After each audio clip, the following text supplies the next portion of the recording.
always include this silly picture of this dog and talking about IPPs, simply because in the older days, back when I was a teacher, and certainly in the last number of years, coding was always kind of, if you had a coded kid, you would have an IPP, and if you had a code 53 or a code 42 or something like that, you knew you had a kid that had some behavior challenges.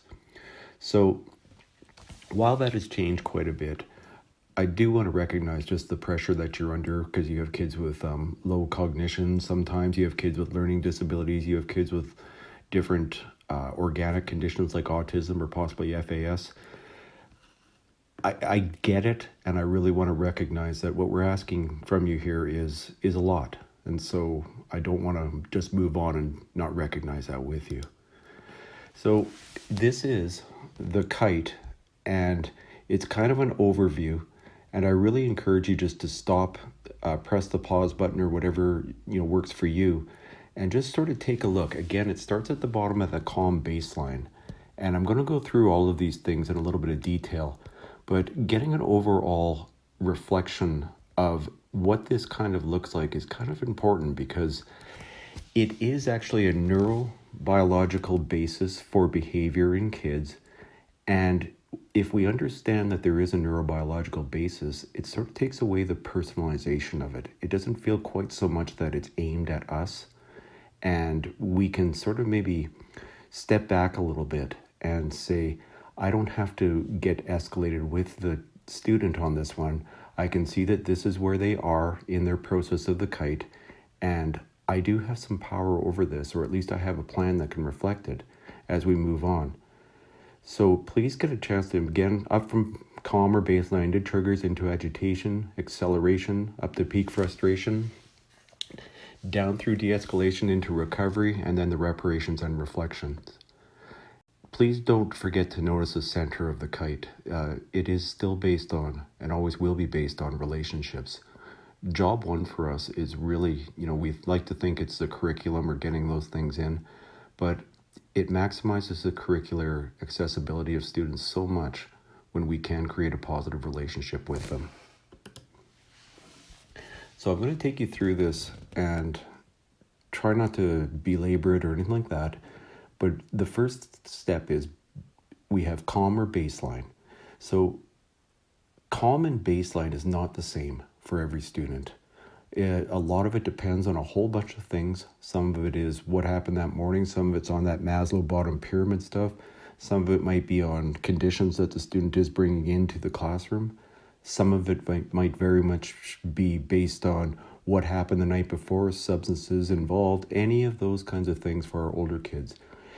The important part isn't that we understand that there's a calm and a baseline. I mean, that's pretty clear. The important part is that we understand that it could be very, very different for each student. The second question, can baseline be impacted by stuff outside the school? Oh yeah, absolutely it can. And again, I'm not telling you something you don't know. We have those students for 6, 7, 8 hours a day sometimes, and they go home to stuff that sometimes isn't quite as structured and quite as, lack of a better word, sane as what we do. What kinds of things can impact that? Oh, just all sorts of things. You know them all. Parental inconsistencies, food, siblings. I use the word inconvenient a little bit, and our inconvenient behavior is always a sign of impending doom. Well, obviously the answer to that is no, because how many times a day do you actually kind of bring students back or re-engage them and do those kinds of things? Would it be nice if every student sat at their desk and did the work and, had their hands together and were always looking to help each other and to have random acts of kindness and all of that stuff? Well, of course it would be. But a lot of our classroom management and behavioral management that we do is just on those little things to bring students back and keep their attention going with what we're trying to do.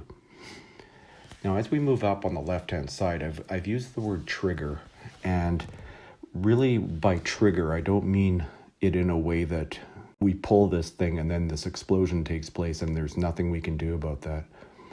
A trigger is just basically an event that changes a state, and it's usually going towards the negative.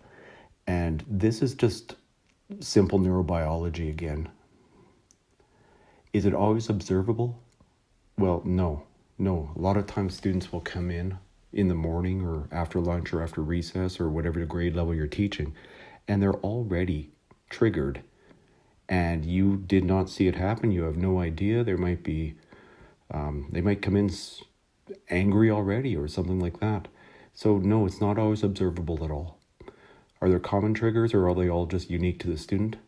There's common triggers. Certainly anytime we get embarrassed is often a big trigger, or don't get our own way sometimes is a big trigger. The details of those can be unique to the student, but this is just, it's not something new. It's just really, these. Is it possible for a teacher with 28 students to actually be so omnipotent that they see every potential event, parse its meaning, and fly in like a superhero? No, it's actually not possible. We're not trying for perfection here. We're trying for progress. This is a tough job that you did. I really want to make it understood that we're giving you kind of an overview to understand the neuroscience, and then to kind of place it over top of student behavior and help you to understand that, yeah, even though what looks uncontrollable, there are actually points where it is controllable.